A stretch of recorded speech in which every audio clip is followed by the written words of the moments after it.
ഒരു IMAX film release ആയി കഴിഞ്ഞിട്ടുണ്ടെങ്കിൽ കൊച്ചിയിൽ അത് കാണാനുള്ള ഒരേ ഒരു ഓപ്ഷൻ എന്ന് പറയുന്നത് സിനിപോളിസ് ഐമാക്സ് ആണ്. പക്ഷേ കത്തി റേറ്റ് ആണ്. 600, 650, 700 രൂപയാണ്. ക്രെഡിന്റെ ഒരു ഓഫർ ഉണ്ടായിരുന്നു, 125 രൂപ വരെ കുറഞ്ഞു കിട്ടുമെന്നായിരുന്നു.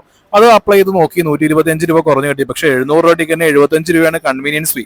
അങ്ങനെ മൊത്തം 650 രൂപ. അതായത് ഡയറക്റ്റ് ചെന്നിട്ടുണ്ടെങ്കിൽ 700 രൂപ, ഓഫർ അപ്ലൈ ചെയ്തുകൊണ്ട് 600 രൂപ. ഡ്രീം വർക്സിന്റെ വളരെ സക്സസ്ഫുൾ ആയിട്ടുള്ള ഒരു ആനിമേഷൻ സീരീസ് ആണ് how to train your dragon എന്നുള്ളത്. ഏകദേശം 3 ഭാഗങ്ങളോളം വന്നിട്ടുണ്ട്. അപ്പൊ അതിന്റെ first part how to train your dragon എന്ന ഫസ്റ്റ് പാർട്ടിന്റെ ലൈവ് ആക്ഷൻ വേർഷൻ ആണ് ഇപ്പോൾ സിനിമയായി വന്നിരിക്കുന്നത്. അപ്പോൾ ഓൾറെഡി ഈ ഇതിന്റെ ബുക്സ് അല്ലെങ്കിൽ ആനിമേഷൻ അല്ലെങ്കിൽ ഇതിന്റെ സീരീസ് ഇതെല്ലാം കണ്ടിട്ടുള്ളവർ വീണ്ടും ഇതെന്തിനാണ് വീണ്ടും ഇത് ഇറക്കുന്നത് എന്നുള്ള ഒരു ചെറിയൊരു വിമർശനങ്ങളൊക്കെ നേരിട്ടുകൊണ്ടിരിക്കുകയാണ്. പക്ഷേ എന്താണെന്ന് വെച്ചിട്ടുണ്ടെങ്കിൽ ഇതൊരു ലൈവ് ആക്ഷൻ വേർഷൻ ആണ്. അപ്പോൾ ശരിക്കും നിങ്ങൾക്ക് കാണേണ്ടത് ആനിമേഷൻ വേർഷൻ ആണെങ്കിൽ ഓൾറെഡി ആനിമേഷൻ വേർഷൻ ഉണ്ട്. നിങ്ങൾ ബുക്കാണ് വായിക്കുന്നതെന്നുണ്ടെങ്കിൽ ബുക്ക് ഉണ്ട്. ഇനി അതിന്റെ കുറെ ആനിമേറ്റഡ് സീരീസ് ഇറങ്ങിയിട്ടുണ്ട്. അപ്പോൾ സീരീസ് കാണുന്നവർക്ക് അതും കാണാം. ലൈവ് ആക്ഷൻ കാണുന്നവർക്ക് വേണ്ടി ഇറക്കിയിട്ടുള്ളതാണ് ലൈവ് ആക്ഷൻ ആയിട്ടുള്ള എക്സ്ക്ലൂസീവ്ലി ഫോർ ഐമാക്സ്. ഇതൊരു ഐമാക്സ് ഫിലിമാണ്. അപ്പോൾ ഐമാക്സിൽ ഈ സിനിമ കാണണമെന്ന് ആഗ്രഹം ഉണ്ടാവുന്ന ഒരു ചെറിയൊരു പക്ഷമാണെങ്കിലും വളരെ കുറച്ച് ഓഡിയൻസ് ഉണ്ടാവുമല്ലോ. അപ്പോൾ അവർക്ക് വേണ്ടിയായിരിക്കാം ഡ്രീം വർക്സ് വീണ്ടും ഈ how to train your dragon എന്നുള്ള ലൈവ് ആക്ഷൻ ഫിലിം ഇറങ്ങിയിരിക്കുന്നത്. ഇതിന്റെ സീക്വൽ 2ാം ഭാഗവും വരുന്നുണ്ട്. അപ്പോൾ എൻ്റെ ഒരു എക്സ്പീരിയൻസ് ഞാൻ പറഞ്ഞുതരാം. ഞാൻ കണ്ടത് ഇതൊരു ഫിലിം ടു ഫോർ ഐമാക്സ് വേർഷനാണ്. ഏകദേശം ഒരു 50-52 മിനിറ്റോളം അത് ഫുൾ സ്ക്രീനായിട്ട് നമുക്ക് ഐമാക്സിൽ കാണാൻ പറ്റും. അപ്പോൾ അങ്ങനെയുള്ള ആ ഐമാക്സിൽ കണ്ട എൻ്റെ ഒരു എക്സ്പീരിയൻസ് ആണ് ഞാൻ പറയുന്നത്. അറിയാലോ, ഇത് ബെർക്ക് എന്ന് പറയുന്ന ഒരു വില്ലേജിൽ നടക്കുന്ന ഒരു കഥയാണ്. നമ്മൾ ഒരുപാട് കണ്ടിട്ടുള്ള ടെംപ്ലേറ്റ് കഥയൊക്കെ തന്നെയാണ്. How to train your dragon തന്നെ ഏകദേശം ഒരുപാട് വർഷങ്ങൾക്ക് മുമ്പ് ഇറങ്ങിയതാണ്. അപ്പോൾ ആ സെയിം കഥ തന്നെ, ഒരു വ്യത്യാസമില്ല. ആനിമേഷൻ സീരീസ് ആയിട്ട് നമ്മൾ കമ്പയർ ചെയ്യാൻ നേരത്ത് അതിൽ സീൻ ടു സീനായിട്ട് പല കാര്യങ്ങളും വരുന്നുണ്ട്. അതാണ് എനിക്ക് തോന്നുന്നു ആനിമേഷൻ ഫിലിം കണ്ടവർക്ക് ഒരുപക്ഷെ ഈ സിനിമ യാതൊരുവിധ ഇമ്പാക്റ്റും ഉണ്ടാവില്ല. കാര്യം എന്ന് വെച്ചിട്ടുണ്ടെങ്കിൽ ഈ സീൻ ബൈ സീൻ കണ്ടതൊക്കെ തന്നെ ആയിരിക്കും വീണ്ടും കാണേണ്ടി വരിക. അങ്ങനെയുള്ളൊരു നിരാശ അവർക്കുണ്ടാവും. പക്ഷെ ഞാനിത് ത്രൂ ഔട്ട് എൻജോയ് ചെയ്തു. കാരണം എന്ന് വെച്ചിട്ടുണ്ടെങ്കിൽ ഒരു സിനിമയുടെ ഹൈലൈറ്റഡ് ആയിട്ടുള്ള കുറേ പോർഷൻസ് ഉണ്ടാവും. ഈ ഹൈലൈറ്റഡ് ആയിട്ടുള്ള പോർഷൻസ് ഇങ്ങനെ നിറഞ്ഞു നിൽക്കുകയാണ് ഐമാക്സിൽ.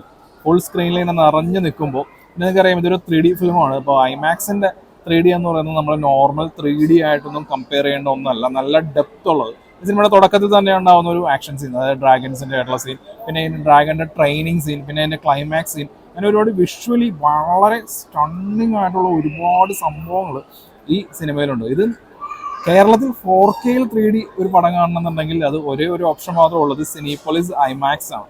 കേരളത്തിൽ വേറെ എവിടെയും നമുക്ക് 4K 3D പടങ്ങൾ കാണാൻ പറ്റില്ല. അപ്പോൾ വിഷ്വലി സ്റ്റണ്ണിങ് ആയിട്ടുള്ള ഒരു സംഭവം ഈ 4K 3D കൂടി കാണുമ്പോൾ കിട്ടുന്ന ഒരു ഇമ്പാക്റ്റ് ഉണ്ടല്ലോ, ആ ഇമ്പാക്റ്റ് അങ്ങനെ പെട്ടെന്ന് പറഞ്ഞറിയിക്കാൻ പറ്റില്ല.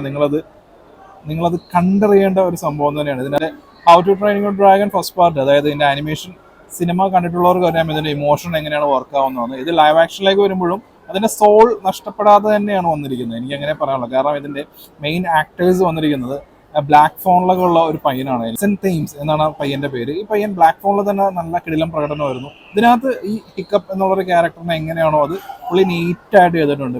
പിന്നെയുള്ളത് ജെറാൾഡ് ബട്ട്ലർ ആണ്. ജെറാൾഡ് ബട്ട്ലറിന്റെ ഡീസന്റ് ആയിട്ടുള്ള പെർഫോമൻസ് ആയിരുന്നു. ആസ്റ്റഡ് ആയിട്ട് വന്നിരിക്കുന്ന ആ കുട്ടി നിക്കോ പാർക്കറിന്റെ പെർഫോമൻസും കൊള്ളാം. അപ്പോൾ പെർഫോമൻസ് വൈസ് കിഡുമാണ്. പിന്നെ ഈ ഡ്രീം വർക്സിന്റെ ആനിമേഷൻ പടങ്ങളൊക്കെ ക്വാളിറ്റി നമുക്ക് ഓൾറെഡി അറിയാവുന്നതാണ്. ഇതിന്റെ CGI വിഷ്വൽ എഫക്ട്സിന്റെ ഒക്കെ വർക്ക് ചെയ്തിരിക്കുന്നത് കിഡിലനായിട്ടാണ്. അപ്പോൾ അറിയാലോ, ഈ ഐമാക്സിൽ സ്ലോട്ട് കിട്ടാത്തതുകൊണ്ടാണ് ബാലറീന, പിന്നെ ജുറാസിക് വേൾഡ്, റീബർത്ത് പോലുള്ള പടങ്ങളൊക്കെ ഐമാക്സ് ഒഴിവാക്കിയത്. ഐമാക്സ് എന്തുകൊണ്ട് how to train your dragon തിരഞ്ഞെടുത്തു, അതും ഈ പീക്കായിട്ടുള്ള ഈ സീസണിൽ തിരഞ്ഞെടുത്തതിന്റെ കാരണം ഇതിന്റെ വർക്കാണ്. കാരണം അവർ അതിനു വേണ്ടി മെനക്കെട്ട് പണിയെടുത്തിട്ടുണ്ട്. ഇത് വിസിബിൾ ആണ് ഐമാക്സ് സ്ക്രീനിൽ. കൊച്ചി ഐമാക്സിന്റെ കാര്യം പറയുകയാണെന്നുണ്ടെങ്കിൽ നല്ല കത്തി റേറ്റാണ് അവന്മാർ വെച്ചിരിക്കുന്നത്. 700 രൂപയ്ക്ക് എടുത്ത് ഒരു ടിക്കറ്റിന്. അത് വീക്കെൻഡൊക്കെ ആണെന്നുണ്ടെങ്കിൽ 700 രൂപ കൊടുക്കാതെ വയ്യ. അപ്പോൾ ആ 700 രൂപക്കുള്ള വെർത്തുള്ള സംഭവങ്ങൾ തന്നെ തരുന്നുണ്ട്. നമ്മൾ അവിടെ നിന്ന് നോക്കി കുറേ ഓഫറും കാര്യങ്ങളൊക്കെ അപ്ലൈ ചെയ്താൽ പോലും ഒരു 50 രൂപ കുറവേ ഉണ്ടായിട്ടുള്ളൂ. ബട്ട് സ്റ്റിൽ 650 റുപ്പീസിന് എനിക്ക് വർത്തായിട്ടാണ് എനിക്ക് ഫീൽ ചെയ്തത്. കാരണം ഫിലിം ഫോർ ഐമാക്സ് എന്ന് പറഞ്ഞ ഒരു സിനിമ ഇറങ്ങുകയാണെന്നുണ്ടെങ്കിൽ അത് ഐമാക്സിൽ കാണാനുള്ളതാണ്, അത് സിംഗിൾ സ്ക്രീനിൽ കാണാനുള്ളതല്ല. നമുക്ക് ആ എക്സ്പീരിയൻസ് ലഭിക്കണമെന്നുണ്ടെങ്കിൽ നമുക്ക് ആ സമയത്ത് ആ സിനിമ ആ സ്ക്രീനിൽ ഐമാക്സ് സ്ക്രീനിൽ തന്നെ കണ്ടേ പറ്റൂ. ഒരു വർഷത്തിൽ ഒരു 10-12 സിനിമകളാണ് ഈ ഫിലിം ഫോർ ഐമാക്സ് എന്നുള്ള രീതിയിൽ വരുന്നത്. അതിൽ ചില സിനിമകളെല്ലാം എക്സ്പാൻഡ് ആസ്പെക്ട് റേഷ്യോ ആയിരിക്കും, മുഴുവൻ സ്ക്രീനിലായിട്ട് ഉണ്ടാവില്ല. ചില സിനിമകൾ ഫുൾ സ്ക്രീനിൽ ഫുൾ ടൈം ഉണ്ടാവും. ഈ F1 എന്ന് പറയുന്ന പടം, പിന്നെ സൂപ്പർമാൻ എന്ന് പറയുന്ന പടം, ഇതെല്ലാം ഫുൾ ടൈം ഐമാക്സ് സ്ക്രീനിൽ ഉണ്ടാവുന്നതാണ്. നമുക്ക് ആ പടം മുഴുവൻ ഫുൾ സ്ക്രീനിൽ തന്നെ ഐമാക്സിൽ കാണും. അപ്പോൾ ഇങ്ങനെയുള്ള ഒരു 10-12 പടങ്ങൾ നമ്മൾ ഐമാക്സിൽ നമ്മൾ മിസ് ചെയ്തിട്ടുണ്ടെന്നുണ്ടെങ്കിൽ നമുക്ക് പിന്നെന്താ അർത്ഥം? അപ്പോൾ ഞാൻ പറയുന്നത് വെച്ചിട്ടുണ്ടെങ്കിൽ ഐമാക്സ് ഫിലിം ഫോർ ഐമാക്സ് എന്ന് പറയുന്ന ഒരു സിനിമ വരുന്നതാണെന്നുണ്ടെങ്കിൽ ഇത്തിരി റേറ്റ് കൂടുതലായിരിക്കും. കാരണം ട്രിവാൻഡ്രം ആയാലും കൊച്ചി ആയാലും ഐമാക്സിന്റെ കാര്യം വരുമ്പോൾ ഒരു ഇച്ചിരി റേറ്റ് കൂട്ടാറുണ്ട്. ബാക്കിയുള്ള നമുക്ക് ആ ഒരു ഭാഗ്യമില്ല.